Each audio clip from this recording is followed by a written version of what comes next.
Voilà. Tout le monde arrive à lire? Ouais. Cool.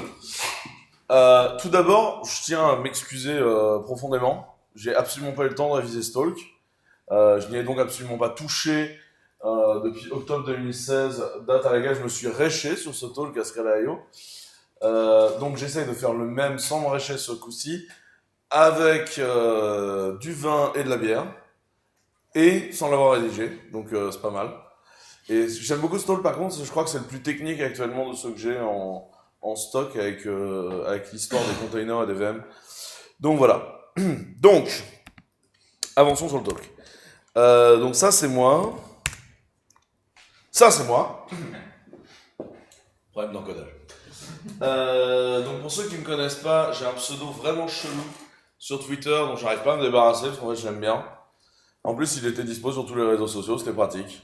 Bon, il y a un connard qui me l'a tapé sur Pokémon Go, si jamais vous le chopez, nom, adresse, j'ai des adresses de roumains. Mon boulot au quotidien est assez cool. Je m'occupe d'une boîte qui s'appelle Clever Cloud. Donc quand je dis je m'occupe, en fait je suis CEO de la boîte. Et c'est une boîte, on fait de l'IT automation. Alors IT automation, ça veut dire quoi? Ça veut dire qu'en fait les développeurs, ils poussent leur code. Là normalement on a une animation du feu de Dieu, mais manifestement ça ne marche pas. Ok, c'est magnifique. Je crois que je me suis rarement autant chié dessus sur une anime. Donc en fait, les développeurs juste poussent leur code. À partir de ce moment-là, on va le mettre en production, donc on le déploie sur un serveur, sur multi-serveurs, etc. On va faire du blue-green deployment, on n'aime pas les maintenances, donc on s'assure que comme ça les gens ils ont des systèmes toujours up-to-date. On fait les mises à jour, on fait le monitoring, on fait les backups, on met les mises à jour des systèmes qui sont en dessous, on lance les applications qu'on plantait, enfin on fait tout. En fait, le développeur il code et il l'envoie et basta. Et ça, on peut le fournir soit sur notre cloud, parce qu'on a nos machines, soit on-premises, donc sur les infrastructures du client. Et en fait, alors d'abord, c'est un boulot qui est très très cool. Parce qu'on d'abord on a plein de stickers rigolos, je vous en ai mis plein là-bas. Ensuite parce qu'on a des clients extrêmement variés. En fait on peut bosser aussi bien avec des gens qui ont des pépinières en Grèce, des fansites d'Harry Potter en Allemagne, Philippe Submars qui il a découvert un de nos gros clients cet après-midi et il savait pas que c'était chez nous et bref je vais pas citer le nom parce que sinon ce sera pas possible dans le code of conduct en fait, c'est pas possible. Donc c'est des choses comme ça. Et on a aussi du compte nickel, du France Télévisions, du Maïf, donc des gens sérieux quoi, qui font des gros business importants, etc. Et c'est assez cool en fait d'avoir autant de diversité. Avec clients dans 2200 villes dans le monde maintenant. J'essaye de militer pour que ce soit moi qui aille voir le client à Katmandou. Mais dans la boîte, les gens ont l'impression que c'est quand même vraiment l'idée que je parte en vacances. Tout que le mec nous lâche 30 balles par mois. Donc, euh, du coup, voilà. Et du coup, ce qu'on essaye de faire, c'est qu'on essaye de donner à la communauté tout ce qu'on peut de feedback sur tout ce qu'on a appris à manager des applis. Quand on dit manager des applis, c'est que chez nous, il y a une courbe avec le nombre d'applications, le nombre de databases, etc. managés qui est très forte, en fait, qui grimpe à toute vitesse. Et vous avez le nombre de personnes qui managent ça, qui est une espèce de courbe complètement flat comme ça en dessous, qui ne bouge pas, en fait. Donc quand on dit qu'on a automatisé et ça fonctionne et c'est cool. Donc voilà, qui a jamais testé Clever Cloud dans la salle? Faut tester. On a un très très bon support Scala. Et vous avez le directeur des ventes au fond de la salle en fait. Oui, oui. Quoi? C'est moins cher qu'Heroku. C'est moins cher qu'Heroku en plus. C'est moins cher qu'Heroku et ça a de meilleures perfs. Et il y a un truc qui est assez cool, c'est que chez Heroku, vous serez dans une espèce de container tout pété au-dessus d'Amazon. Chez nous, toute application elle est exécutée dans sa VM, au-dessus de machines hébergées en France, enfin si vous demandez la France. Et donc du coup, on ne va pas donner vos données à la NSA, on les donnera à Manuel Valls.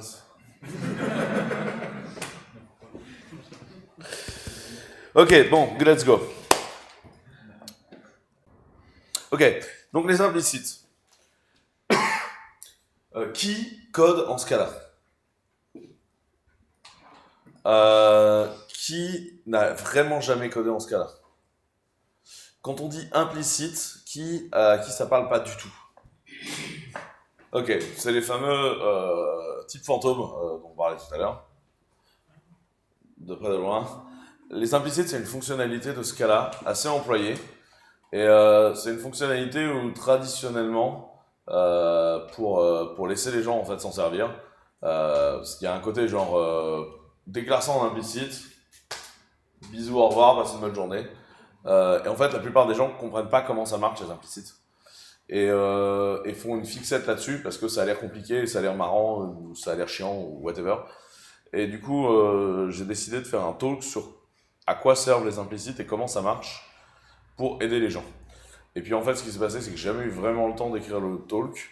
Du coup, en fait, j'ai décidé que ce serait une session de live code. Du coup, en fait, je live code et avec un peu de chance, à la fin, vous aurez compris. Ça marche? Cool.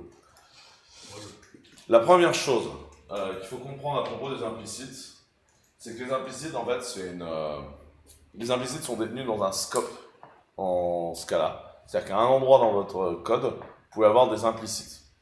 Et en fait, l'implicit scope, c'est une espèce de grosse map qui est indexée par les types. Et du coup, le scope, c'est quoi? C'est une espèce de... Visualisez-le comme une grosse map où d'un côté, vous avez les types indexés et de l'autre côté, vous avez les valeurs. Peut-être que du coup, alors là, comme j'ai donné à Scala.io, tout le monde code en Scala, et du coup là, ça pourrait valoir le coup que je fasse une démo de code Scala. Pour que ce que je dise ait le moindre sens. De l'autre côté, je vais nous lancer un compilo Scala. Donc globalement, si j'ai mon code là... C'est un talk où je joue beaucoup avec mes fenêtres, hein, faut le savoir, j'aime bien. Donc on peut vraiment faire du Scala sans IntelliJ? Ah, mais moi je crois, je sais même pas si j'ai encore IntelliJ installé, mec.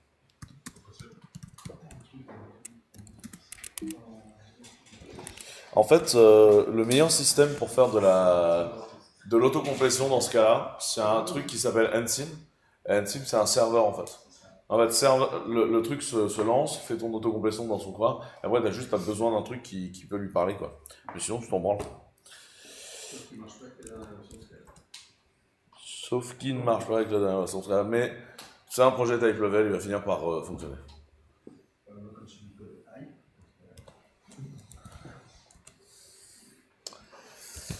Donc là, j'ai demandé globalement à notre compilo Scala de passer son temps à compiler et fonctionner. Là, je suppose qu'en fait, personne ne dit rien de mon compilo, c'est la merde. Là, ça marche. Là, c'est bon. C'est bon.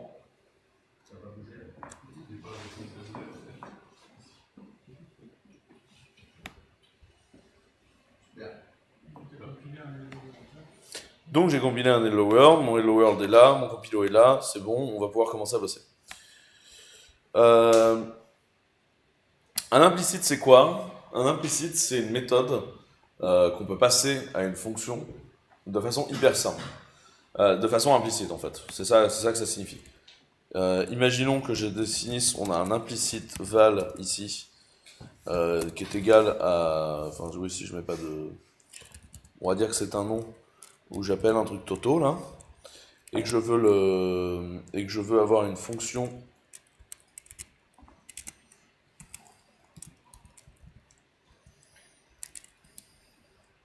donc je vais faire un truc genre def print name donc implicite n qui sera un string.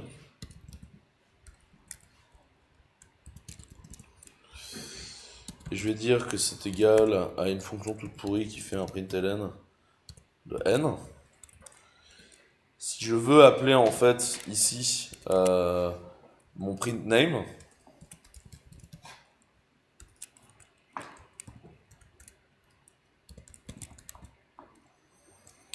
théoriquement, il va s'appeler tout seul, puisqu'il y a déjà, comme vous voyez, vous avez Hello World qui a été print et vous avez Toto qui a été print.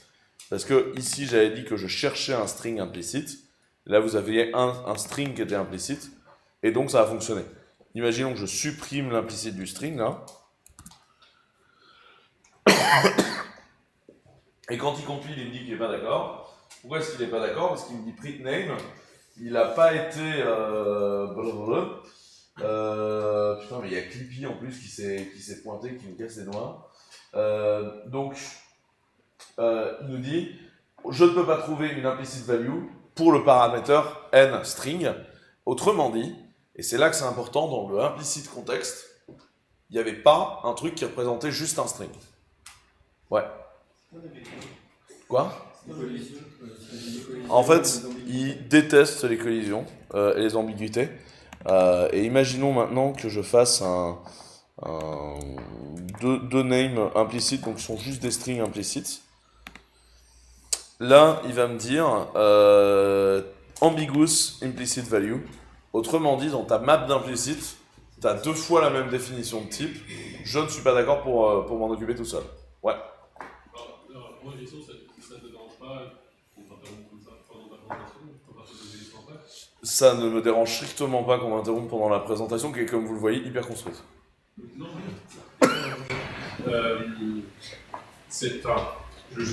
pour le coup, je connais vraiment pas très bien ce qu'elle a vu. Mais alors, dans l'usage de l'élaboration fonctionnelle, on peut faire de l'application partielle sur les fonctions. Et je veux savoir comment ça fonctionne, l'application partielle, quand il va essayer de solutionner une problématique d'argument. Ok. Ce que je te propose, c'est que je te montre les usages de l'implicite et qu'on débatte de ça à la fin. Parce que sinon, ça va être très débile. Et de toute façon, on sait tous comment ça va finir. Ça va finir par oui, mais de toute façon, le besoin d'afférence va partir en cacahuète, ça va être chiant et tu vas être obligé de lui préciser ce type. À la fin, ça va être ça la réponse. Mais comme toujours en ce cas-là, c'est la grande réponse. Donc, l'implicit scope, c'est tout ce que vous baladez. En vrai, on sert des implicites toutes les 2 minutes. Quand vous faites du play, en fait, en ce cas-là, vous baladez une tétrachée d'implicites qui sont là, qui nagent. Vous avez un implicit scope grand comme as. Dans votre implicit scope, il y a la connexion à la BDD, il y a la requête que vous êtes en train de processer, il y a la réponse que vous êtes en train de renvoyer, il y a, enfin non pas la réponse vous la renvoyez dans le truc, vous avez votre cache système qui nage, vous avez plein de trucs qui nagent dans votre implicit scope et qui sont très intéressants à utiliser. Et quand vous faites du AK par exemple, vous allez utiliser des implicites pour dire quel acteur système vous êtes en train de processer. Donc en vrai l'implicit scope en ce cas-là il est toujours très plein, c'est pour ça que c'était important d'expliquer aux gens comment ça marche. L'implicit scope, c'est une map avec type, valeur dedans. Et donc, c'est signature de type, valeur dedans. L'idéal, c'est qu'on ait des singletons. On peut mettre la quarantaine de singletons dedans parce qu'on a jamais pris. Alors, le scope, il est lié au bloc dans ce cas-là. Ouais. C'est-à-dire que, par exemple, si je reprenais mon code ici, donc là, il nous a dit que c'était trop ambigu ce que je demandais, et il nous a, à peu de choses près, envoyé chier. Alors, je vais faire un mini truc, je vais étendre ça de 1 pixel. Voilà. Donc là, par exemple, si je prends le code, imaginons que l'implicit name ici, je vais définir, je def plop, qui va être une fonction dont j'ai rien à foutre, hein, d'accord. Et dans plop, j'ai défini name2, d'accord. À ce moment-là, mon code va recompiler. Parce qu'en fait, l'endroit, il y a 2 implicites de type string de défini, il est juste ici. Ouais. Tu vois? Donc, c'est limité par les scopes. Donc, tu te sers réellement des scopes de blocs pour déterminer ça. Et donc, quoi? Il s'agrège. Il s'agrège. C'est-à-dire que si j'essaye d'appeler à l'intérieur de plop printName, il va me dire que je suis très ambigu. Alors là, il s'en fout, parce que comme j'appelle jamais plop, non, c'est parce que j'appelle pas printName en fait. Là, il va me dire que par exemple, je suis ambigu au moment de l'appel de printName, parce que à ce moment-là, j'ai 2 ambiguous implicit value. Donc ça ne peut pas compiler. Ça ne cache pas. Ils sont tous les deux là, et comme il y en a deux. C'est ça. Ok. Donc la première chose à comprendre, c'est que l'implicit scope, c'est uniquement ça, en ce cas-là. La première chose, le premier gros usage, c'est de faire de la CDI du tour. Alors en fait, c'est souvent qu'on a besoin d'injecter un contexte à un système, et en fait, grâce aux implicites, on va pouvoir faire de la CDI, mais qui est quand même dans le système de type, donc sans massacrer le système de type, et sans faire de la CDI à runtime. Context Dependency Injection.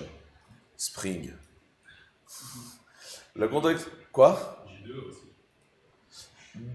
Dans J2E, il y a de la CDI, c'est clair. Enfin, dans J2E, depuis J2E5, il y a un at inject. Le truc, c'est que le at inject en Java, il fait quoi? C'est au runtime qu'on va injecter les références. Donc en fait, si ta context dependency injection merde au runtime, et merde au runtime. Là, tes implicites sont statiquement vérifiés par le compilateur à la compilation. Donc c'est de l'injection de dépendance propre et du pauvre. Parce que par contre, tu peux pas la modifier au runtime. Juste, c'est un point syntactique par rapport à ce cas-là. Sans les implicites, est-ce qu'on peut définir des valeurs par défaut dans nos arguments? Oui. Et alors, comment il fait? Est-ce qu'il doit appeler l'implicite ou alors on doit avoir par défaut les arguments? À la fois, Il faut clairement dire que là, tu cherches à sourcer un implicite. Ouais, c'est ça. C'est implicite, tu es obligé de dire je cherche à prendre de l'implicite. Je vais vous faire un exemple clair. Donc là, j'ai copié collé un peu de code que je vais vous expliquer, ce sera moins chiant. Ok, imaginons 2 secondes qu'on ait besoin de traiter des monnaies. Donc on va se créer, donc je vais supprimer tranquillement le bordel du démarrage qui n'est pas très intéressant. On va se créer un seed traits currency. Donc seed traits c'est quoi? C'est un trait. Donc en ce cas-là, un trait c'est un truc que tu peux pas instancier en tant que tel. Il va nécessairement avoir besoin d'une implémentation. Pour autant, c'est pas une abstract class. Tu peux mettre des trucs implémentés dans un trait. Et un seed trait, c'est quoi? C'est quelque chose qui te permet en clair de faire un énum des implémentations de ton trait. Donc là, dans le cas présent, je vais prendre des currency que j'ai déjà implémentés parce que c'est pratique.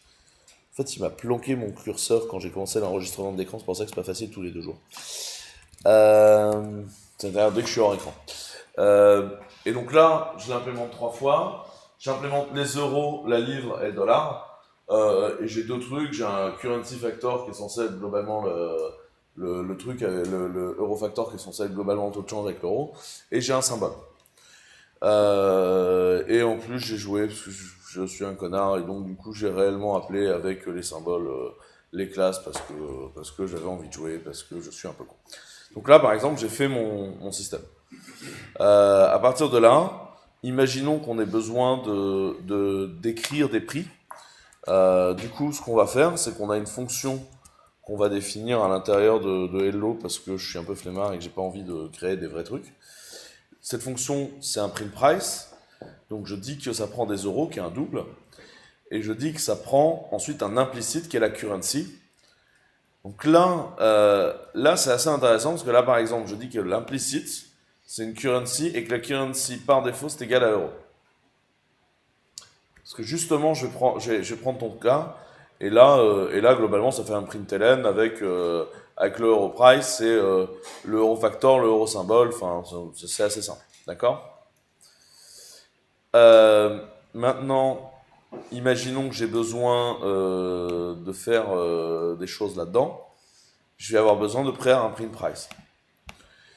Si je fais un print price de 3, donc en clair, donc après le hello world, je fais un print price. Qu'est-ce qui va se passer? Il va me dire que ça coûte 3 euros. Pourquoi? Parce que comme j'avais rien défini, il a pris la valeur par défaut de la fonction. C'est-à-dire que là, tu vois, j'avais dit que c'était une implicite currency égale euro. Il a pris la valeur par défaut. Il se trouve que, en ce cas-là, je ne savais pas si vous étiez au courant, mais en fait, quand tu définis des méthodes, tu peux faire des groupes d'arguments. C'est-à-dire que tu peux grouper tes méthodes par paquet d'arguments. Si je veux, je peux rajouter des groupes d'arguments autant que je veux, en fait, derrière l'appel de mes méthodes. Et donc là, j'ai créé un groupe d'arguments implicite, qui est la currency que je vais utiliser. Et là, j'ai dit que la currency par défaut, c'était euro. Puisqu'en fait, c'est la valeur par défaut de la méthode. C'est OK? Maintenant, imaginons, je peux aussi très bien ne pas me servir des implicites et dire clairement que ce que je veux faire, c'est des dollars. Donc là, quand je print, on voit qu'il m'a imprimé le prix ici en dollars, parce que j'ai clairement fait référence à la classe dollar ici. Maintenant, le truc qui est intéressant à faire, c'est de dire, je définis, non, voilà, je définis une valeur implicite pour les currency. Donc j'ai dit qu'on avait une implicite valeur currency égale livre. Et maintenant, si je print price ici, comme il y a réellement un implicite qui est donc une currency qui est disponible dans l'implicite scope, ici il me l'affiche en livre, puisque ce sont des livres. Le mot, c'est du compile time, c'est pas du runtime. C'est du compile time. Donc c'est le compilateur qui voit que tu fais un appel après avoir défini, et c'est là qu'il dit que cet appel, ça devra être remplacé, au final, dans le code, par un appel avec du... Non, il le compile directement comme ça, quoi. Ouais. Il est à noter que je peux très bien écrire arbitrairement dans l'implicite. Si je reprécise le dollar, mon dollar, il est arbitrairement positionné ici. Oui. Pourquoi c'est pas ambigu? Pourquoi c'est pas ambigu? Parce que j'ai qu'une seule valeur d'implicite dont le type est currency. Quoi? Il y a des boîtes. Mais alors, est-ce que la personnalisation est faite uniquement par le type ou est-ce qu'elle peut être faite par l'élément? Que par le type. Ah, toi, tu veux... Ouais, alors c'est parce que comme je donnais un talk à une conférence de Scalafist, du coup je me suis éclaté et j'ai effectivement mis une valeur par défaut en plus pour bien expliquer la différence entre les deux. Parce que justement, la grande question c'est pourquoi tu as des implicites alors que tu as des valeurs par défaut. Parce que ton implicite il dépend de ton contexte, alors que ta valeur par défaut elle te permet juste de diminuer ton nombre d'arguments d'appel si t'en as rien à foutre en fait. Et du coup, c'est pas compliqué d'utiliser les deux ensemble. Tu peux très bien demander aux gens des valeurs implicites en disant que ton contexte a du sens et décider que si tu n'as pas fourni de contexte, rien à battre, tu fileras les valeurs par défaut. Tu vois ce que je veux dire? Mais du coup, l'implicite est plus fort que la valeur par défaut. Parce que il n'est pas plus fort en fait, c'est juste que du coup il est défini. La valeur par défaut elle vient si t'es pas défini, tu vois. Le compilateur il place le paramètre livre en deuxième argument après une price. C'est ça, le compilo en fait à ce moment-là il se pose aucune question en fait. Vu qu'à ce moment-là il y a un livre qui est défini, quand le compilo il compile, il n'y a pas les implicites en fait ils disparaissent à l'exécution en fait. Là à ce moment-là il rajoute le livre ici sans se poser de questions, bisous, au revoir, bonne journée. C'est le principe de scope vivant. C'est ça. Enlevé par Haskell. On peut virer les implicites de la main? T'as un non-defined implicite je crois, mais en fait en vrai on le fait jamais parce que comme on n'a pas de problème de scope on s'en fout. Il suffit de supprimer les codes. Là le truc était relativement simple. C'est vrai. Ouais, puis surtout t'évites de définir des implicites un peu genre partout, tu définis des implicites dans des blocs qui ont du sens. Là le truc est des simples, en général tu t'en sers pourquoi des cas concrets de contexte d'exécution, donc un exécutor, contexte lié effectivement à une réponse, les méthodes qui te permettent de passer une action de réponse du coup HTTP récupèrent automatiquement en fait en général un implicite qui est la request HTTP qui sera bien immutable et tout est peinard et du coup tu verras juste passer ta request HTTP. Dans un acteur système, tu vas voir quand tu es dans l'acteur, tu as implicitement ton système qui est défini dans les implicites. Si jamais tu as besoin de lancer des acteurs dans ton propre système. Ça, je veux dire, ça a du sens.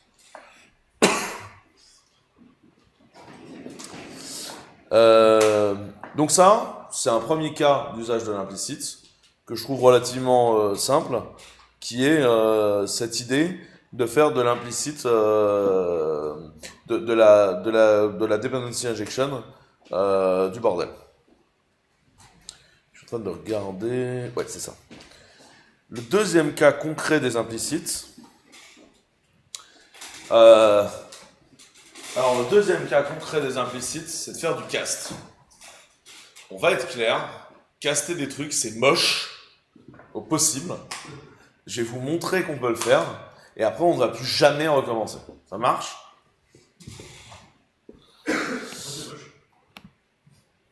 parce qu'il y a une solution beaucoup plus élégante qui involve pas de pourrir le système de type de ton scope. Mais comme c'est utilisé dans plein de libs, je vous montre que ça existe et comment ça marche. Comme ça, vous ne serez pas surpris la prochaine fois que vous le verrez dans la doc.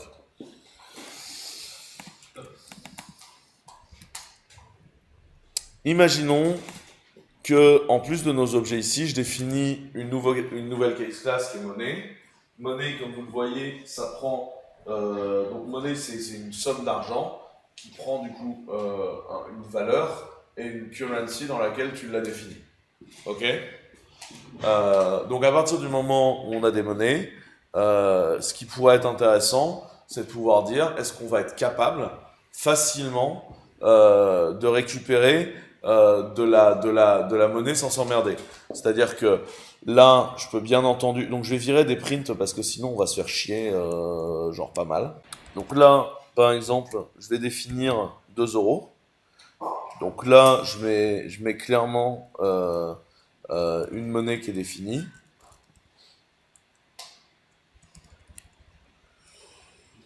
C'est l'éditeur qui essaye de... Oh putain, fait chier l'éditeur.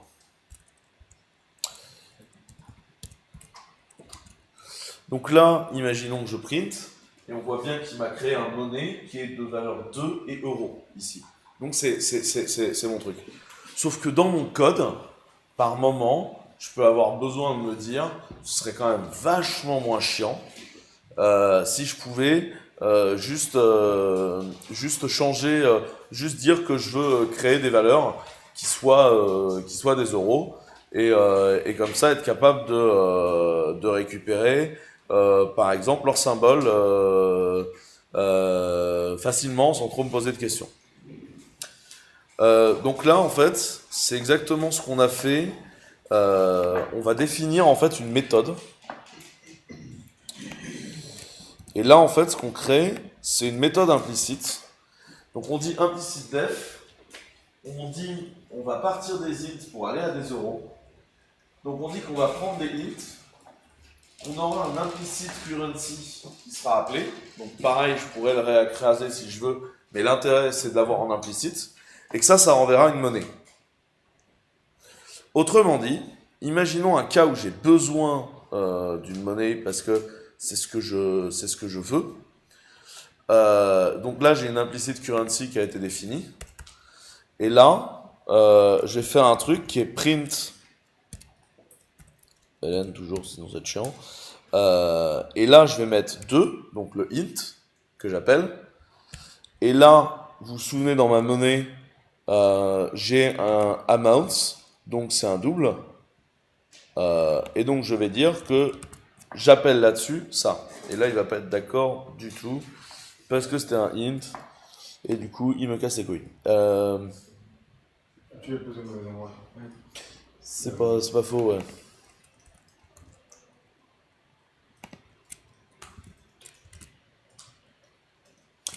Et donc là, il me print effectivement une monnaie. Non, pas du tout, il me print rien du tout là. Println 2.amount. Ah ouais, si, c'est le 2 qui est ici, ouais. J'ai viré le println d'en dessous qui nous... Enfin, le monnaie qui est en dessous d'ailleurs, on a demandé.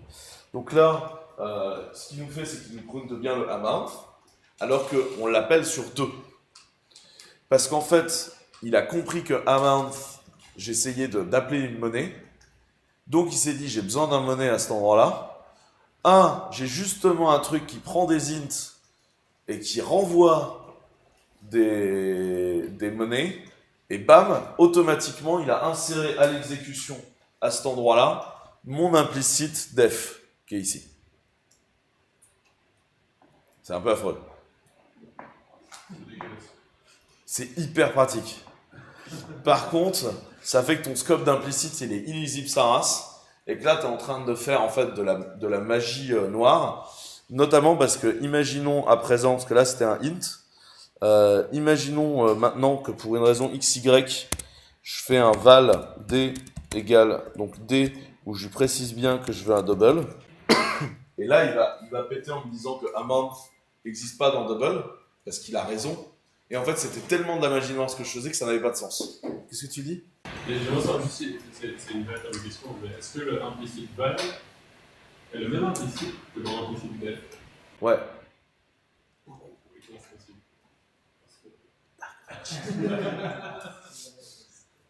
Comment le faire de façon propre? Parce qu'en fait, il y a une façon propre de le faire. Imaginons qu'à partir de maintenant, on veuille quand même être capable de modifier des choses et de caster comme ça des valeurs. On va dire que chaque changement de classe, on va vouloir qu'il soit explicite, même si ça utilise des implicites un peu propres. Et pour ça, on a un mécanisme qui est très intéressant, qui sont les implicites classes. Attends, mais j'ai des slides là-dessus en plus, parce que là, j'ai dit... Donc ça, c'est un cast implicite.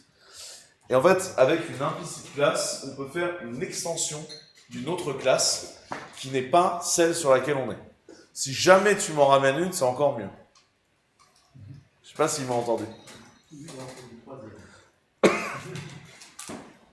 Non, j'ai la gorge...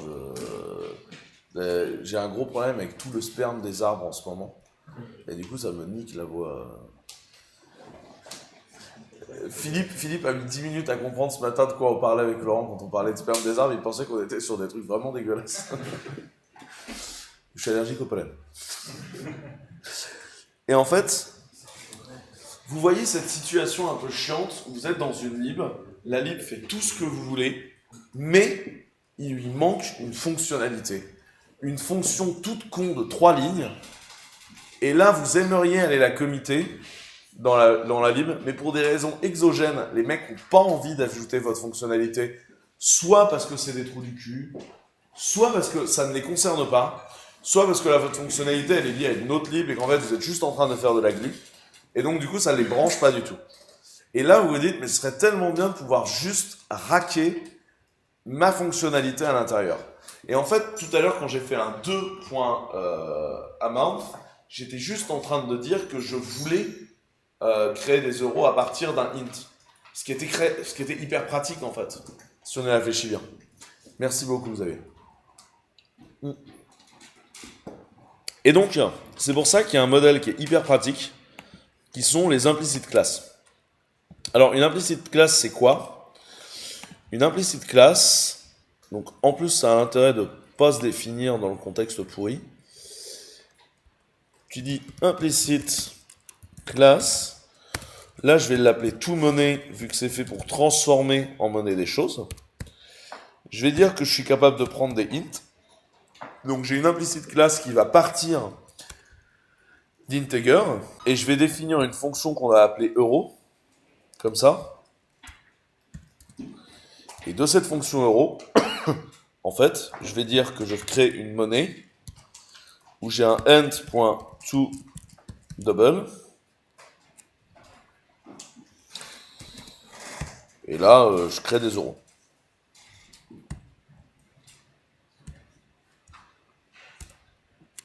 Ok? À partir du moment où j'ai défini ça, on va vérifier que ça compile quand même, ce que j'ai fait. Oui, ça ne compile pas, mais à cause de la merde précédente. Donc là, ici, mon double était là, enfin, le truc ne m'intéresse plus, donc je m'en fous. À partir du moment où j'ai écrit ça, imaginons que je vais créer 5 euros. Je peux écrire 5, qui est un int, du coup. Alors, point euro. Et du coup, ce qui va se passer, c'est qu'il va être auto-casté à toInt. Alors non, pas du tout. Qu'est-ce qui se passe? Implicite.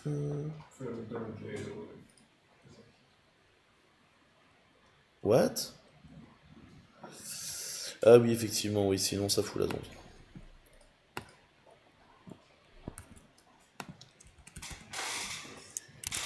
Bon, pour plein de raisons, t'as pas le droit de les mettre n'importe où dans le scope.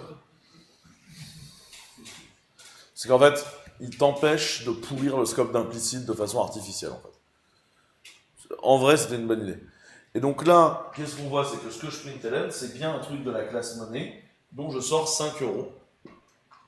Ce qui est quand même vachement pratique. C'est-à-dire que là, j'ai juste ajouté à int une fonctionnalité. De la même façon, je pourrais tout à fait ajouter une fonctionnalité qui soit divisée par 2 à int. En fait, pour diviser par 2 à int, j'ai juste à me dire, bah, j'ai aucun problème, j'ai créé une implicite classe.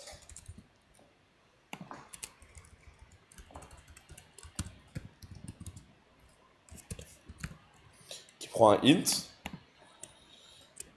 je vais l'appeler separate, parce que je suis comme ça, et du coup, je vais prendre n divisé par 2, bam, et du coup, à partir de maintenant, je peux écrire 5.separate.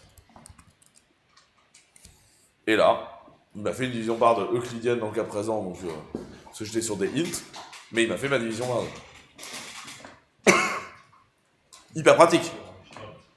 Et pourquoi c'est pas aussi dégueulasse que tout à l'heure? Parce qu'en fait, ce qui s'est passé, c'est qu'il y a eu une classe intermédiaire dans laquelle on a converti. C'est-à-dire que là, le 5 n'est plus en fait un int, en fait, c'est un toInt. Et donc, quand je fais de la merde, je sais où pointer dans mon code ce qui ne va pas. C'est beaucoup plus lisible en fait. Et ça contain le bordel.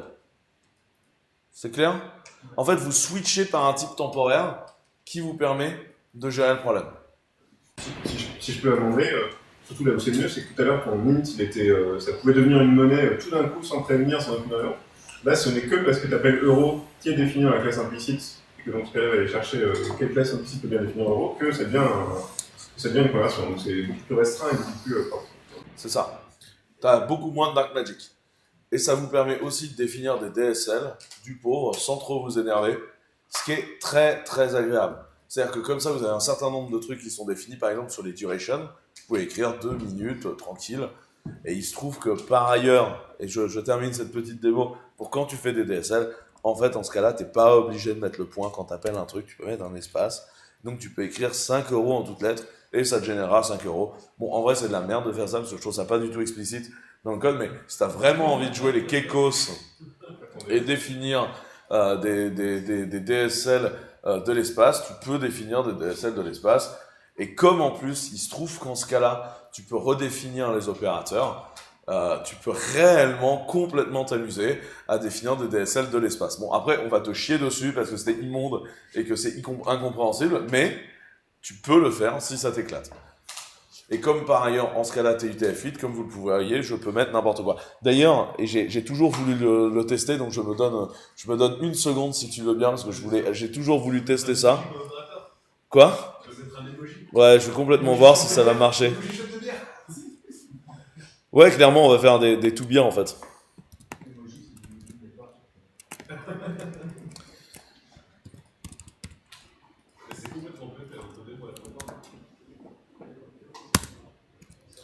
Mais pourquoi j'ai pas droit à mon emoji?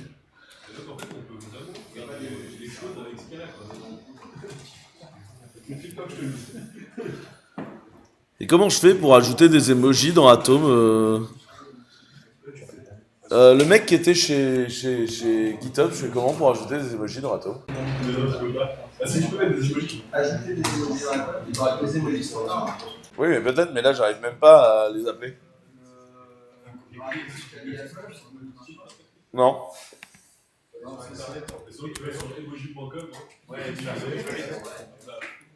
Non, je vais l'appeler dans mon terminal. Donc je précise que j'ai accès quand même dans mon terminal aux emojis.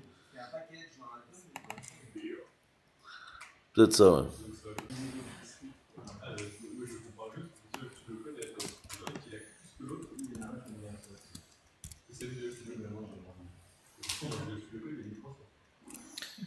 C'est pas que dans le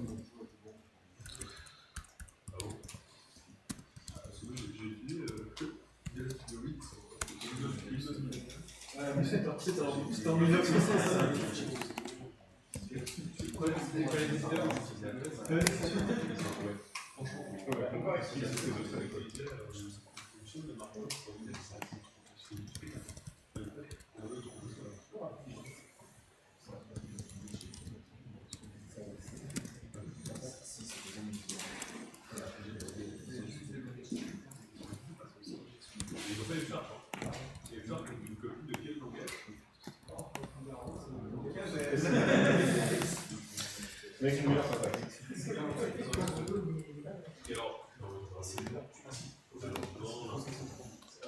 Ah, note bien qu'en fait, j'ai dit de la merde, j'ai pas le droit de définir des caractères chelous.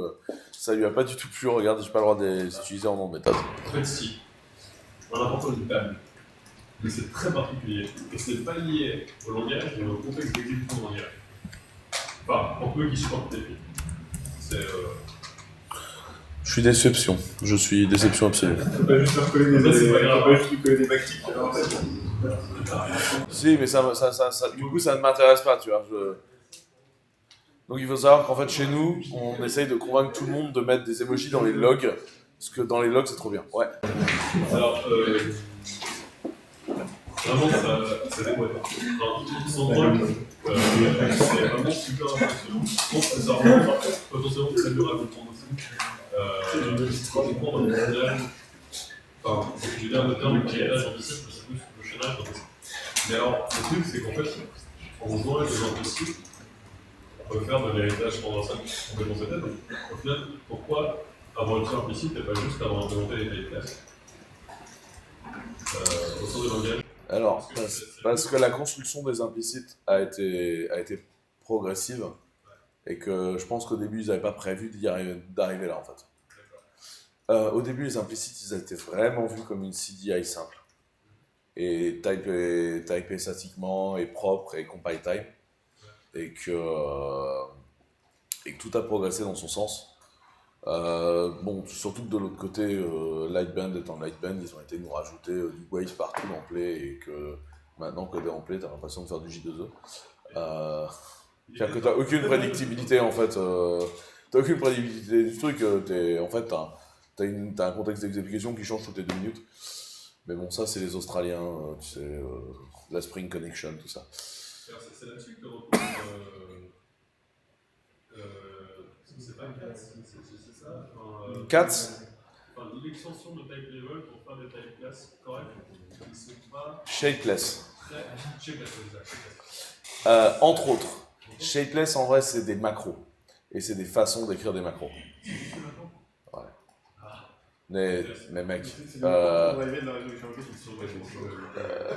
mais il y a de l'implicite. Mais mec, c'est des macros de l'espace, quoi. Dans Shapeless. Il y a des fois des morceaux de code Shapeless, je les ai écrits, ils sont longs comme ça. J'y ai passé une journée. Et à la fin de la journée, t'es là, genre, ai-je réellement compris ce que j'ai écrit? Scrap your boilerplate. T'as vu Miles Sabine, donc tu sais, c'est difficile à expliquer aux gens. C'est très compliqué Shapeless, et j'ai pas les compétences de faire un talk sur Shapeless de très très loin. Deux, en vrai, genre écrivez pas de Shapeless dans la vie, sauf si vous avez envie de vous faire des nœuds au cerveau. De manière générale, les macros, c'est quand même pas le truc le plus simple du monde. Dans quel que soit le langage, quand même, en général, ça part.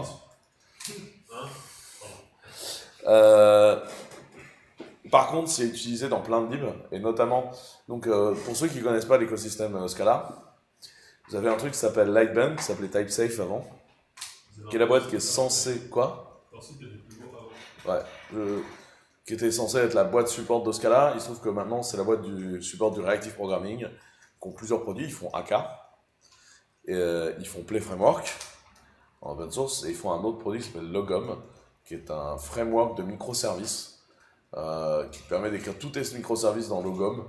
C'est bien parce que pour faire un Hello World, il faut que tu goûtes Cassandra, Kafka, Consul.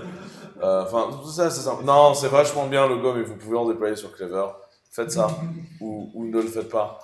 Enfin, faites ce que vous voulez. Et du coup, Logom est Java First, parce qu'ils avaient essayé de faire la compatibilité ascendante avec Java dans Play Framework 2, et ils se sont bien mangé la gueule. Toujours est-il que Play Framework est quand même sympathique. Enfin, l'ambiance a commencé à vraiment pourrir en 2.5, mais whatever. Par contre, il y a toute la galaxie AK où il y a des trucs vraiment cool, notamment AK Stream. Donc voilà, donc ça c'est une partie de la galaxie Scala. L'autre partie de la galaxie Scala, c'est un truc qui s'appelle TypeSafe, Type Level. Le mec, il est trop fort. Beaucoup trop fort. Il y en a plusieurs, hein, des mecs. Même Miles Sabine, c'est un tueur. Miles Sabine, il est très très bon. Donc toute la galaxie Type Level. Donc vous pouvez voir des très beaux autocollants sur ma machine. Et c'est dans Type Level en fait qu'il y a pas mal de trucs assez marrants. Vous avez Cats. Cats, c'est une refonte plus functional programming de la librairie standard, qui a été inspirée d'un truc qui s'appelait Scalasi. qui était lui-même le truc functional programming motherfucker, qui a un peu merdé en termes de communauté, qui a merdé en termes de driving. Quoi? Parce que leur IRC voulait tout. J'ai voulu faire du Scala, j'ai dit sur Scalasi. Oui, t'as qu'à faire du SQL, je fais, ouais, mais j'en fais, mais t'as qu'à comprendre un SQL. On va dire qu'il y a un mec notamment qui s'appelle Tony Morris. Bref, il y a eu des histoires autour de Scalasi. Bon, pendant longtemps, t'as ajouté Scalasi. Alors, faut savoir que globalement, les néophytes en Scala commençaient à te détester au moment où t'avais fait ton import de Scalasi dans la machine, parce que tu te mettais à faire des trucs cryptiques. Mais sauf qu'en fait, une fois que t'avais compris, tu comprenais pas comment tu pouvais faire autrement.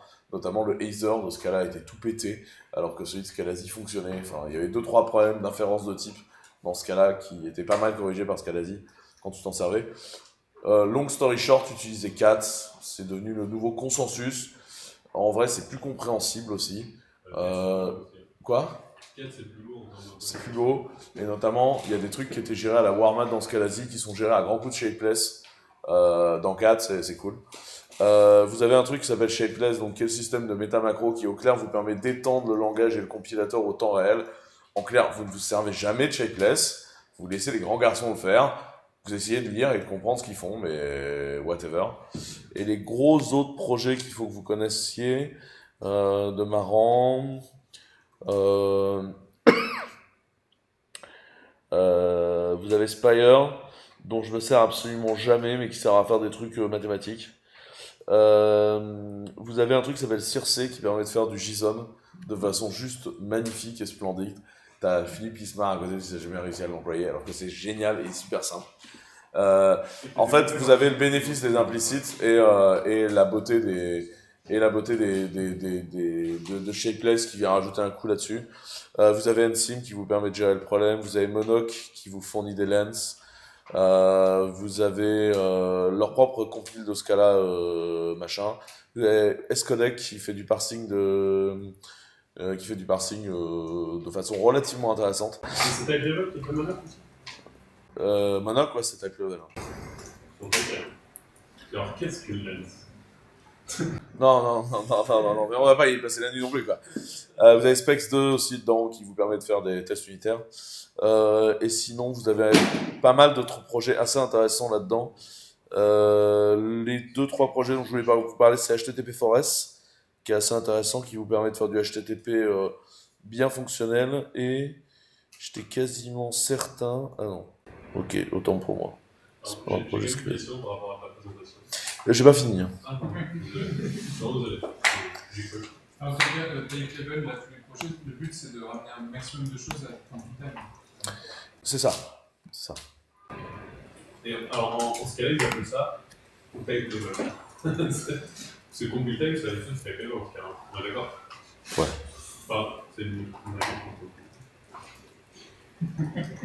L'organisation Type Level est plutôt faite pour faire le vrai functional programming. mais il y a une notion de Type Level au-delà de l'organisation Type Level. Oui. Mais là, tu rentres dans des abstractions du compilo Scala qui me dépassent, cher ami. Non, c'est différent. Parce que dans Mir, t'as de la notion d'argument. Alors que là, c'est de la sous-notion. Très intéressant. Pourquoi ça ne marche pas, mon slide? Il y avait quoi dans ce slide? Un instant, je regarde ce qu'il y avait dans le slide et je regarde si c'était intéressant. Ah ouais, c'est ça, c'est... Alors, pourquoi c'est intéressant ce système-là? Parce qu'en fait, comme c'est combinatoire, on peut s'en servir pour faire des extensions a posteriori faciles à plugger. Là, c'est le moment où je vais partir en full live code et que la dernière fois, ça n'a pas du tout marché, mais j'ai tout recodé dans la voiture et normalement, ça devrait marcher. Quoi? Mais non, mais t'es pas drôle. Faut être des vrais punks. Ok, admettons qu'on veuille faire de la sérialisation JSON. Alors, je vais nettoyer le truc, c'est pas que ça poserait problème, c'est juste que vous avez besoin de pouvoir lire ce qui va se passer. Et là, comme on a plein d'implicites et de bidules et de machins, on va se faire chier. Ok. Imaginons qu'on veuille faire un truc simple. On va faire une librairie qui va nous permettre de sérialiser du JSON. Ok? Du coup, on va se dire qu'on a un traits qui va nous permettre de définir qu'on va créer du JSON à partir d'un type A. Donc on a, voilà. Ce qu'on sait à peu près de façon sûre, c'est que pour faire ça, on va devoir sérialiser et qu'on aura une valeur à sérialiser de type A et qu'on renverra un string, puisque le JSON c'est du string. Là, je suis pas en train de créer un truc avec un AST JSON, hein. Je vais pas live coder CRC, j'ai autre chose à foutre de ma vie et vous aussi. Hein. J'essaie juste de vous montrer un point d'extension du système. À partir du moment où on a fait ça, on sait comment on va créer des strings pour en faire du JSON. Par exemple, on sait qu'en fait un JSON, ça n'est jamais qu'un gros map string A. On est d'accord avec ce truc-là? Vous voyez ce que je veux dire ou pas? Le A pouvant être un nombre, une string ou un objet JSON qui est lui-même une map string A. Ou un booléen. Ou un tableau. ou un arrêt. Enfin bref. Donc c'est des grosses maps. Ok? À partir du moment où on a dit ça, ce que je vous propose, c'est qu'on définisse un moyen de transformer des maps en JSON. Alors comme on n'a pas beaucoup de temps, on va faire ça de façon un peu dégueulasse. On va faire un implicit def. D'ailleurs, je vais tout passer dans les lots parce que je sens que sinon j'ai des problèmes de collision de... Et donc, j'ai un map to JSON que je vais créer, où je sais pas nécessairement quel va être le type de réponse de ma map. Et du coup, je vais pouvoir dire, je prends une map qui est de type string A. Et à partir de ce moment-là, pour être capable de transformer en fait également le type A, je vais dire qu'il me faut pour ça, dans la galaxie d'implicite, un implicite qui soit un EV de toJSON. Et ça, c'est mon A. Donc, pour être capable de transformer une map de string, puisque de toute façon on est en JSON en A, il va falloir que j'ai un truc qui soit capable de me transformer en toJSON du A, le toJSON lui-même étant une capacité de sérialisation. Ça vous va? Donc ça, c'est nettoiement un nouveau... Non, voilà. Donc ça, c'est du coup un nouveau toJSON. Donc là, je vais définir dynamiquement un truc en disant que ça, c'est un toJSON de map string A. Ok? Et à l'intérieur de ce toJSON-là, je suis donc obligé de définir ma sérialisation. Et ma sérialisation, elle définit quoi?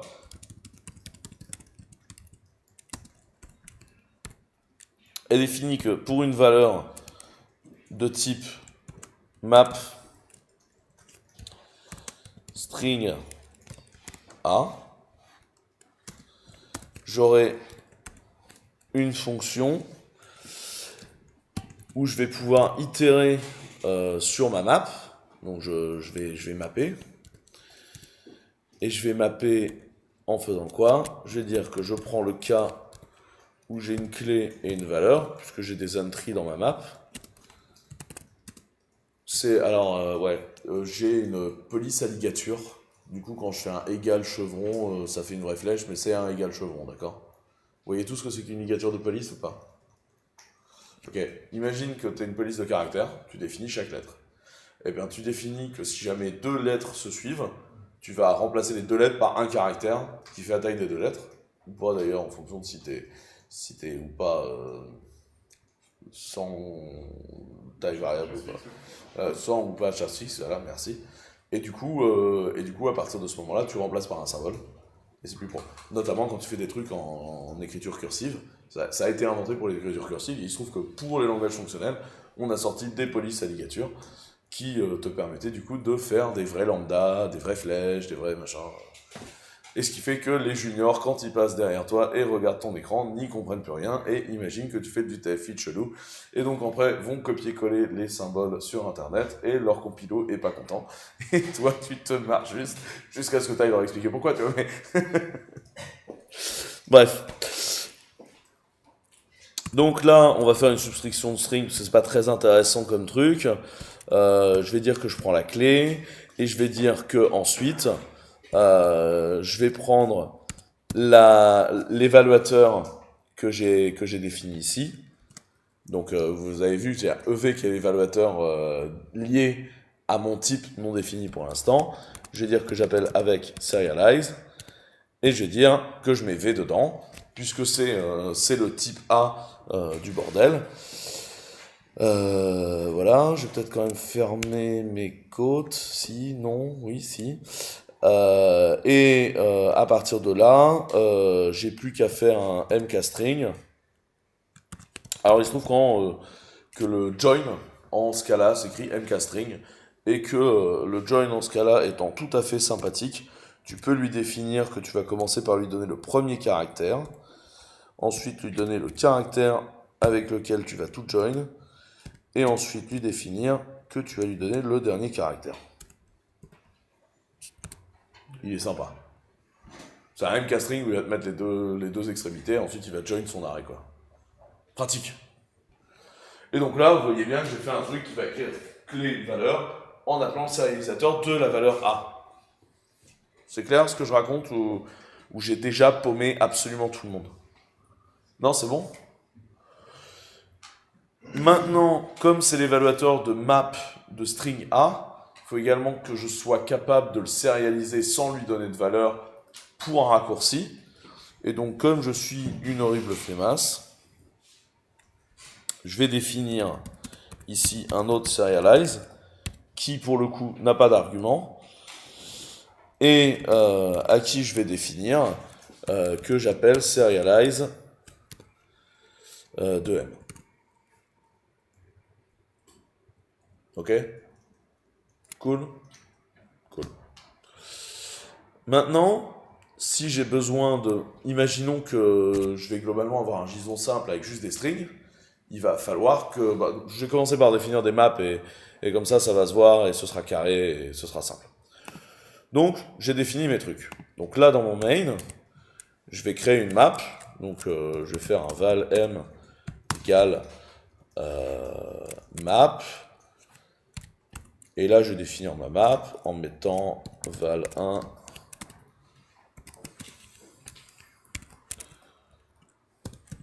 bla bla val 2 bli bli et val 3 plop. Ok? Donc moi, là, j'ai réellement un objet. J'ai une map string string, on est d'accord? Donc là, c'est pareil. Hein. Ça, c'est un tiret chevron. Hein. C'est juste un tiret chevron. Et donc, je vais pouvoir me dire, à partir de là, il faut que je sois capable de transformer ça en JSON. La seule chose qui va être intéressante, ça va être de se dire comment je transforme une map en ce que j'ai au-dessus, qui est le map to JSON. Comme je suis un peu flemmasse et que je vais avoir besoin de simplicité dans le futur, je vais ici définir rapidement une implicite classe. Non, parce qu'en fait, j'en ai pas réellement besoin, je pense. On va voir ce que ça donne. Donc là, maintenant, si je println, si je fais un m.serialize, le truc va m'engueuler en allemand. Pourquoi est-ce qu'il va m'engueuler en allemand? Il m'engueule pour une première raison. Overlay unmade serialize need result type. Oui, c'est pas faux. Quand je vous disais que l'inférence de type en ce cas-là n'était pas nécessairement hyper brillante. Value serialize is not a member of Scala connection immutable map. Ouais, mais j'ai dit que je définissais un truc sur map string de A. Et du coup, t'es pas d'accord. Pourquoi? Implicit def, machin. Ouais, bon, ça doit être pour ça que j'avais dit qu'il fallait que je définisse des JSONify. Ok. Donc, je vais juste définir une classe implicite, où je dis que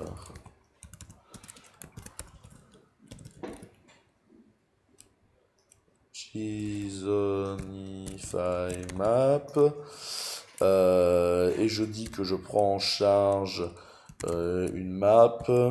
Du coup, je vais être sympa avec lui et lui dire que la map est une string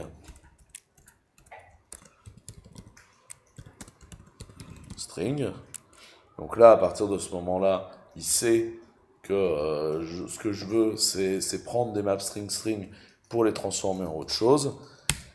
Je vais leur définir une fonction JSON. Et dessus, je vais appeler mon map2JSON, je sais plus comment je l'ai écrit, qui prend en charge M. Du coup, au moment où je vais appeler ici le truc, je vais transformer d'abord en mon type intermédiaire, et comme ça, je pourrais appeler serialize. Alors là, il me dit quoi? Ouais, c'est map. Je suis persuadé d'avoir des maps. Là, il me dit quoi? Il me dit, et ce qui est important, c'est cette erreur-là, could not find implicit value for parameter array, parce qu'effectivement, il n'y a pas de toJSON pour string. Aujourd'hui, le seul toJSON qui existe, il est défini pour map de string A. On est d'accord avec ce point-là. Et donc, ici, il faudrait que je puisse définir un certain nombre de trucs qui vont me permettre de faire de transformer mes strings en JSON. Donc là, je vais définir une implicit value où je l'appelle string to JSON. Et là, je dis que je fais un new to JSON de string. Et à partir de ce moment-là, j'ai juste à mettre un def serialize dans lequel je prends S. Je vais être obligé de préciser que c'est une string, sinon il va me casser les noix. Et qui globalement renvoie S, parce que serialiser un string, pas très intéressant. Donc là, il est d'accord, et comme vous le voyez ici, il m'a serialisé val 1 égale bla, val 2 égale bibi, val 3 égale blob. Et donc, j'ai réellement pu étendre le comportement de mon serialisateur avec un implicite qui est complètement exogène. Vous voyez l'histoire du truc? De façon récursive, définir la type. De façon récursive, définir la type. Ce qui est hyper cool, si on y réfléchit bien. Maintenant, imaginons que je reprenne... je vais aller reprendre tout le code que j'avais écrit au début, qui définissait de l'argent, etc.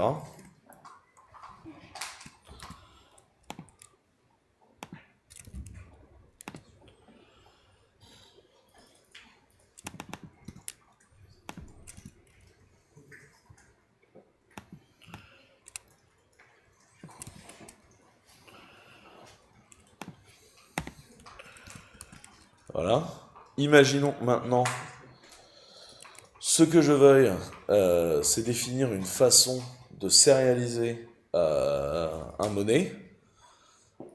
La seule chose que je vais avoir à faire, c'est de dire, donc la première chose que je vais faire, c'est ici, me mettre à mettre de l'argent. Donc là, je dis que en val 1, j'ai 2 €. En val 2, j'ai 3 €. Et ici, j'ai 0.euro. Ok.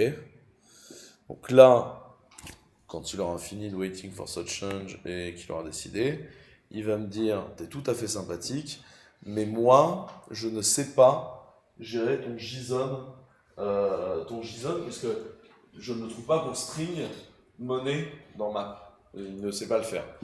Alors là, vous allez remarquer que je vais faire en fait un gros truc de flemmasse. C'est-à-dire que là, je vais redéfinir un autre JSONify de map, parce que en fait c'est quand même super chiant de définir les multitypes.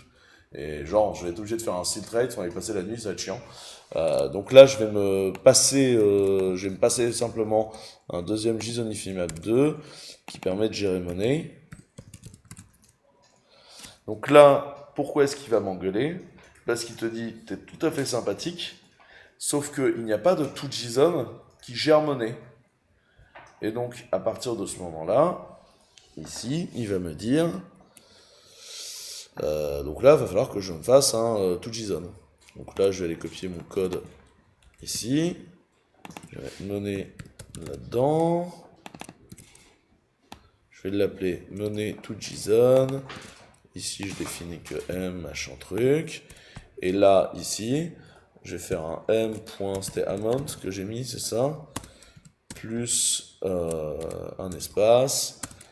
Plus un m. Je sais plus trop comment je vais appeler le bordel. Currency et get symbol.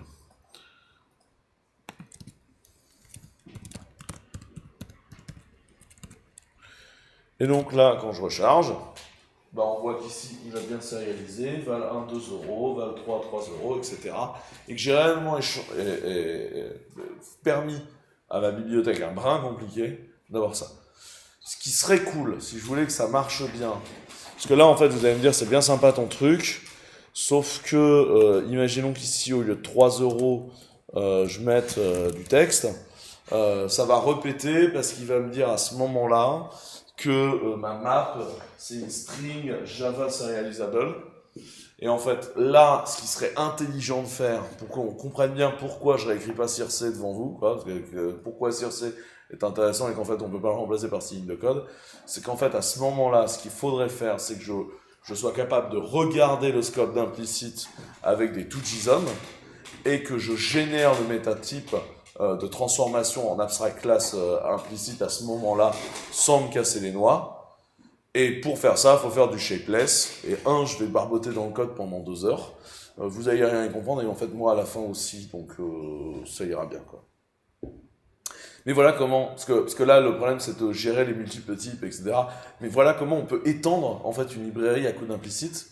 Et c'est pour ça que l'autre utilisation des implicites, c'est de faire ça. C'est-à-dire que par exemple, dans un norm, qui est un parseur SQL, tu peux facilement étendre le support de PostgreSQL des UUID juste en rajoutant 2 pauvres implicites pourris.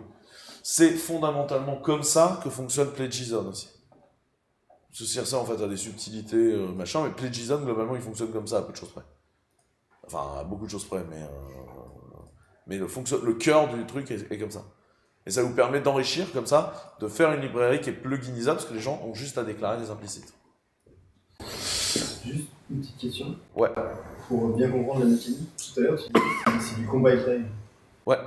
Mais là, ta map, elle est complètement définie.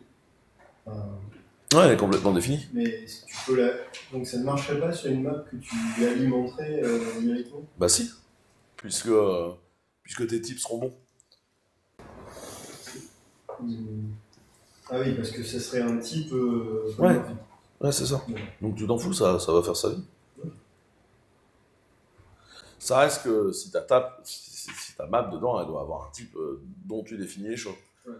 Mais du coup, ce qui est intéressant, c'est que ta librairie de parsing, enfin de sérialisation, parce que mais le parsing fonctionne globalement pareil, ta librairie de parsing, elle va juste regarder, tu veux sérialiser un type donné, qu'est-ce qui traîne dans mon implicit scope qui correspond à mon type de sérialisation de ce type donné. Enfin, le type paramétrique de ton truc. C'est génial. En vrai. Et en fait, c'est super simple. Une fois qu'on l'a montré comme ça. Enfin, je trouve pas ça dur, moi, mais voilà. Philippe, dur, pas dur? Ça fait penser à des trucs, mais on va pas qu'on discute ce soir. C'est pas une discussion de couple, hein, c'est une question technique à vous poser. Donc, pour aller sur le wrap-up du talk avant d'avoir des questions et de continuer à avoir des biens, utilisez des types forts. Parce que plus vous aurez des types forts, plus vous aurez des types qui font du sens, plus les implicites font du sens, et du coup plus vous aurez la capacité de faire des choses propres. Et comme vous l'avez vu, vous pouvez enrichir les types des autres et faire des choses vraiment beaucoup plus intéressantes, donc ça a du sens. Et surtout, Maintenant que je vous ai expliqué comment fonctionnait cette magie noire absolue, faites attention à pas inviter Yog-Sothoth dans notre dimension. Ce que je veux dire par là, c'est genre éviter de faire quelque chose de réellement affreux dans votre code. Par exemple, en général, quand tu commences par un implicit def, tu peux te dire que tu es en train de faire de la merde. Autant les implicit val et les implicit class, ça a du sens. En général, les implicit def, c'est une mauvaise idée. Alors, il y a des cas où ça se justifie parfaitement, mais en général, c'est une mauvaise idée. S'en servir pour faire de la CDI, c'est pas mal en fait. Enfin, au moins c'est compile time. S'en servir pour faire de l'extension, c'est vraiment cool. S'en servir pour faire du DSL propre, qui fait que c'est pas agréable, et enrichir comme ça d'autres types, c'est vraiment nice, c'est vraiment agréable. Vous avez une série de librairies qui existent sur le marché qui sont cool. Il y a une librairie qui fait tout ce qui est poids, mesure et compagnie, qui fonctionne comme ça, qui est très agréable. Vous avez des librairies monétaires qui fonctionnent comme ça, qui sont globalement agréables également à faire, où tu as juste à lui filer la map de Rate Exchange et après, partout dans ton code, tu manipules littéralement des euros et des dollars et c'est vraiment super agréable. Vous avez des librairies aussi... vous avez des librairies de ponts avec Yoda Time par exemple, où du coup tu vas pouvoir réellement définir le 3 juin 1780, enfin c'est assez propre quoi, tu mets des points partout et c'est vraiment agréable à utiliser et en plus les mecs t'ont fait les comparaisons, les orders et ont fait les quelques overloadings d'opérateurs qui fait que c'est agréable à employer. Et donc au global, ton code est plus lisible quand tu utilises bien les implicites et que t'as pas fait la grosse dark magic, notamment le switching de valeurs comme ça à la Warmat où tu fais un implicit def, c'est pas trop top, mais vous avez bien vu que quand je fais le 2.euro, tu lis vraiment que je suis en train de faire de la conversion, ça s'explique bien, et je trouve ça plus lisible que de faire un new euro de 2. Je trouve que je trouve que c'est plus simple à comprendre dans la tête du développeur, et donc du coup ça se lit mieux, et même si tu parles avec un fonctionnel, il va être plus heureux. Merci beaucoup de m'avoir écouté. Vous pouvez demander à Philippe au fond là-bas des codes de réduction pour Clever Cloud, il vous en donnera parce que celui-ci doit être bien expiré. Nous avons amené des splendides stickers ici même et je suis ouvert s'il y a des questions. Si vous envoyez un mail à Philippe, on reçoit aussi. Et moi j'ai une question. Ouais. Et tu as le droit de me dire que j'ai rien compris. Je sexe. Un des cas d'usage, parce que je pense qu'il y en a plein d'autres, c'est ceux que j'ai pas perçus, c'est je récupère un framework ou un code existant auquel j'ai pas le droit de toucher. Et moi, il y a des méthodes qui m'arrangeraient pour avoir des raccourcis. Ça me permet de greffer des méthodes ou des... Ouais, tu peux aller greffer via ton type intermédiaire en faisant une implicit class. Tu vas juste rajouter tes méthodes en plus dans le framework. Mais il n'y a pas dans ce cas-là, il n'y avait pas un truc plus simple que les implicites pour faire ça. Il me semble avoir passé à l'époque Tu peux faire ça avec coup de macro, mais c'est plus dégueu quoi. un article de Dorsky sur un truc qui s'appelait Pi. C'est exactement ça. C'est ça? Ouais, puis le Pimp My Library, c'est exactement ça. Ouais, Pimp My Library, c'est cet article-là, c'était des implicites. Normalement, ça veut dire que tu as dû expliquer des trucs relativement clairs. Mais, honnêtement, c'était pas très dur. Enfin, les implicites classes, honnêtement, ça se lit super bien quoi. Enfin, non. Le truc vous permet d'aller foutre des méthodes n'importe où, quoi. C'est hyper pratique, quoi. Il faut quand même se rappeler qu'elle existe, quoi, parce que tu peux tomber tu tombes sur ta fonction, tu te dis merde, elle est finie, si t'es pas habitué. Moi, je sais pas ce qu'elle a, donc. C'est pour ça que j'ai donné le talk, parce qu'en fait, la plupart des développeurs Scala ont peur du terme implicite, en fait. Ils savent que ça va merder quand ils s'en servent, donc ils en ont peur. C'est pour ça que j'ai donné ce talk-là. Et en vrai, à la base, moi, j'avais peur d'implicite. En fait, j'ai juste donné ce talk-là dans le CFP Scala.io, qui, pour X raisons, allait me sélectionner de toute façon pour être obligé d'aller faire toutes ces recherches-là et l'expliquer. Donc, c'était en fait pour vaincre mes propres peurs, quoi. Mais en fait, c'est comme d'habitude, hein, moi à Scala.io, à chaque fois, j'ai expliqué à des gens que je parlais de functional programming, mais j'avais jamais compris ce qu'était une monade, et les gens ne me croient pas en fait quand je dis ça. Et en fait, c'est Philippe qui m'a expliqué ce que c'était une monade pendant qu'on a fait l'apéro fonctionnel, mais les gens ne me croient pas quand je dis ça, mais c'est vrai, en fait, je ne savais pas ce que c'était qu'une monade.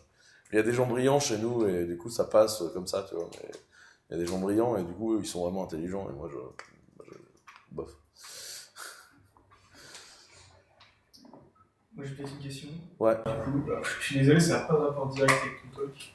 Enfin, c'est un rapport, mais c'est plus dans ta évaluation par rapport à ce qu'elle a. Donc, moi, je fais plutôt du Go en ce moment, depuis pas mal d'années d'ailleurs. Et donc, on a un système de type complètement dégueulasse, une expressivité qui est zéro, c'est nul. Un runtime hyper lent, un garbage collector fait avec Un des garbage théories d'il y a collector. 30 ans. Non, je vois bien de quoi tu parles. Il n'est pas si long que ça, le runtime. Et justement, ce cas-là, pour toi, pourquoi tu l'utilises? Est-ce que tu trouves qu'il est plus fort que d'autres langages à résoudre certains problèmes, ou est-ce que c'est juste pour te dire je veux profiter de l'écosystème de la JVM et de son écosystème en faisant de la programmation fonctionnelle? Qu'est-ce que c'est? Alors, la première chose à comprendre, c'est que chez Clever, autant des fois on va troller, autant on supporte l'énorme majorité des plateformes mondiales. Et que des fois je vais troller une techno en particulier, bien que d'autres l'utilisent chez Clever, bien que moi je peux l'utiliser, et bien qu'on en héberge énormément. Notamment les gens, on peut conscience, dans notre boulot, c'est quand même d'héberger des WordPress aussi. Pourquoi on utilise un framework ou un autre? D'abord, il faut comprendre que Clever est développé, le cœur de Clever est du JE des familles, du J2E7, qui tourne sous Paraya. Il y a pas mal de Scala autour.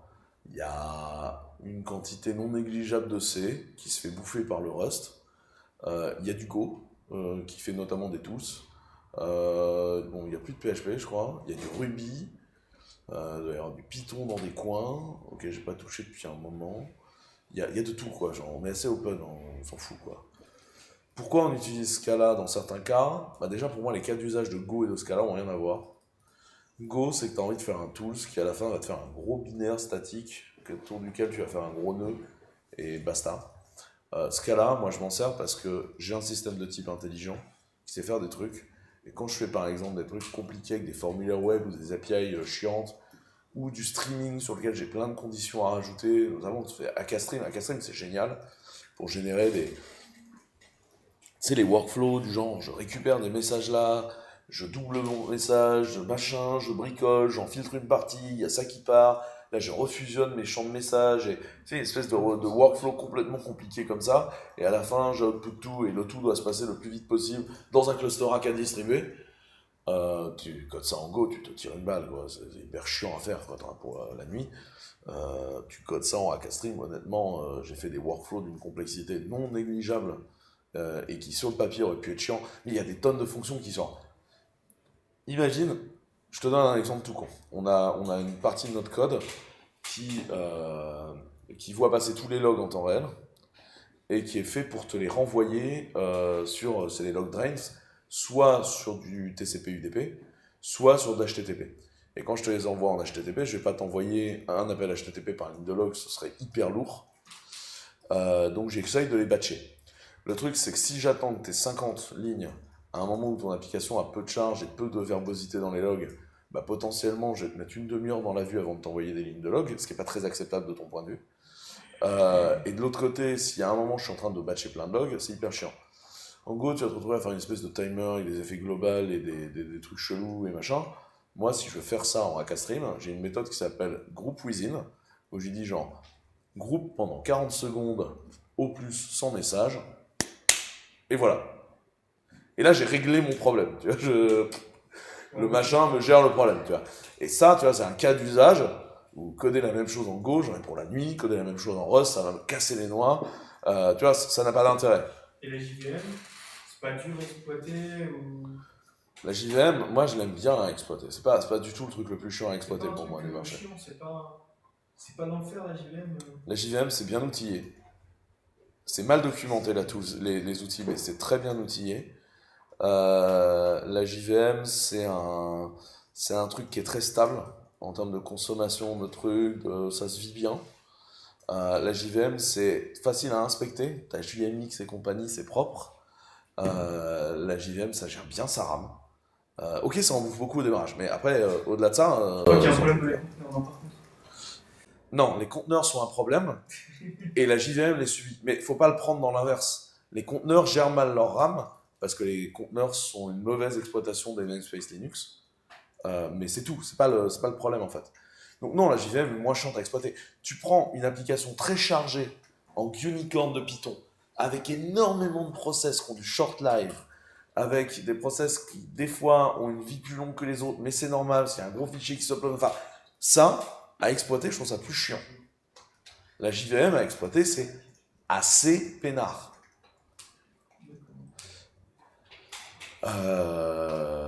C'est pas aussi un long fleuve tranquille que du Erlang, qui est à exploiter pour le coup réellement bénéfique. Genre, j'aime beaucoup exploiter du Erlang, mais je trouve pas ça chiant d'exploiter de la JVM. Après, quand je code du Scala, c'est en général que j'ai besoin du système de type, que je sais pourquoi j'en ai besoin, etc. Donc ça a du sens que je m'en serve. C'est pas tant l'écosystème que le système de type qui t'intéresse. Si, en général, je me sers aussi de l'écosystème Java. De moins en moins, parce qu'aujourd'hui, l'écosystème Scala est très gros. Mais au démarrage, le pari était l'écosystème Java va me permettre d'avoir toutes les libres dont j'ai besoin. Après, tu vois, tu fais du... Donc, tu as ça, tu vas récupérer tout l'écosystème. Après, tu vas faire du vrai functional pur hardcore, tu fais du Haskell. À une époque, il y avait du Haskell. D'ailleurs, je crois qu'il y a du Haskell déjà. Je sais pas s'il y a encore du Haskell en prod chez Clever ou pas. Tu sais, beaucoup de microservices, avec quelques centaines de microservices chez Clever. Donc, je suis plus CTO, moi, de la boîte, donc je sais pas exactement en quoi il codait tout à un instant T, en fait. Ça répond à ma question. Mais tu vois, pour moi, c'est des outils différents. Moi, j'ai pas de langage de préférence, je m'en fous, en fait. Il se trouve qu'en API web, j'ai une certaine productivité avec Play Framework. Parce que j'en ai fait beaucoup. Avec quoi? Play Framework. Ah, Play. Ouais, nous, on s'est cassé les dents. Enfin, je travaillais dans la voiture, on s'est cassé les dents avec Play. On utilisait la version Java de Play. Et on a eu des effets de bord une fois sur 1 million. Très mauvaise idée. Play 2, très mauvaise C'est la idée plus en grosse Java. erreur qu'on ait faite, surtout. Pour les microservices ou des API, tu utiliserais Play en Scala ou tu utiliserais autre chose? On utilise plein de Play en Scala pour des microservices. D'accord, ça marche, ça marche. Microservice, ça veut pas dire un service qui va prendre 4 requêtes et qui a pas besoin de charge. Hein. Un microservice peut être fat et prendre plein de requêtes. En vrai, si tu crées un microservice juste parce qu'en fait il prendra pas de charge, c'est juste que ton service n'a pas de charge. C'est le domaine, de taille de domaine. Ouais, mais ça se passe très bien. Ouais. Bon, aujourd'hui, tu peux faire du HTTP dans plein de cas, en fait, Oui, plutôt que de faire du... j'avais vu ça, ok. C'était ma question. HTTP est une des stratégies. Ouais. Parce que j'ai pas forcément trouvé de framework Scala qui se démarquait beaucoup plus qu'un autre, à part Play qui avait toute l'artillerie lourde. L'emblème Vertex, là, est toujours pas foutu. Vertex? C'est assez récent, ouais, mais ouais, il y a une emblème de Vertex. Ouais. Il y a une version du pied Scala qui est une emblème de Vertex pour Scala. Il faut bien brûler. Et après, a priori, il y a toutes les lignes de Twitter qui ont plutôt bonne réputation. Ouais, Ça commence à devenir un peu. moi, Feinagel et compagnie, je suis pas un... J'avais pas trouvé ça. J'ai jamais essayé, donc je me base vraiment sur la réputation. On va dire que tu sens que c'est chez Twitter, les mecs font des releases, ils te communiquent rien, enfin, j'ai pas eu un super fit avec. Après, il y a pas mal de librairies assez intéressantes à l'intérieur de Type Level, notamment pour gérer du HTTP, il y en a plein de nouvelles. Voilà, c'est peut-être encore un petit peu immature. Ma dernière HTTP Forest, j'étais content que ce soit un micro-service. Je me suis retrouvé à gérer des process chelous de je sais plus quelle soute. Compliqué, mais ça va être bien. Ouais. Après, c'est pareil, hein, c'est des fois un simple service. Nous, on va faire du Spring Boot. Hein, on n'a pas envie à chaque fois de faire des trucs là. On fait beaucoup de nodes aussi. Des fois, on a une grosse capacité à prototyper en node aussi. Hein. Ah oui. On n'a vraiment pas de religion. Hein. On est vraiment assez light quoi là-dessus. Hein. Ok. Après, le streaming aujourd'hui, soit on a besoin de très grosses performances, et il faut qu'on descende bas dans la machine et le système, et on fera du Rust aujourd'hui. Sinon, si je suis. Ah ouais, largement. Je peux juste casser les dents sur le binding de libre, ça va se sauver. La concurrence. Mais la concurrence est justement super agréable. Alors quand c'est plus, tu te pètes les noix. C'est plus.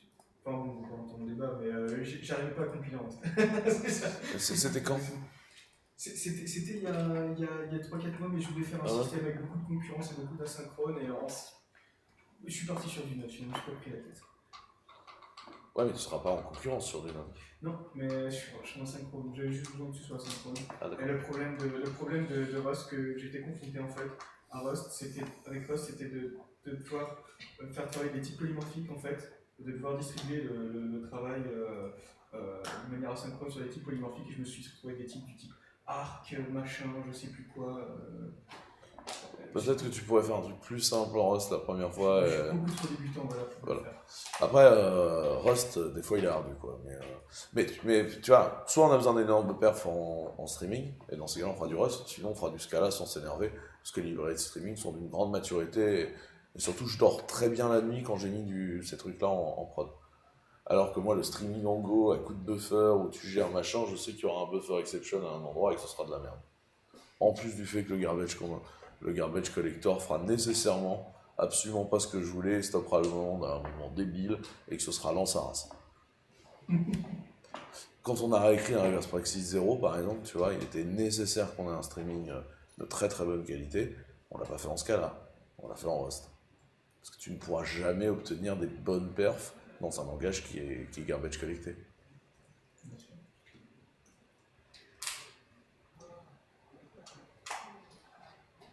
D'autres questions? On boit des bières? Cool. Merci beaucoup en tout cas.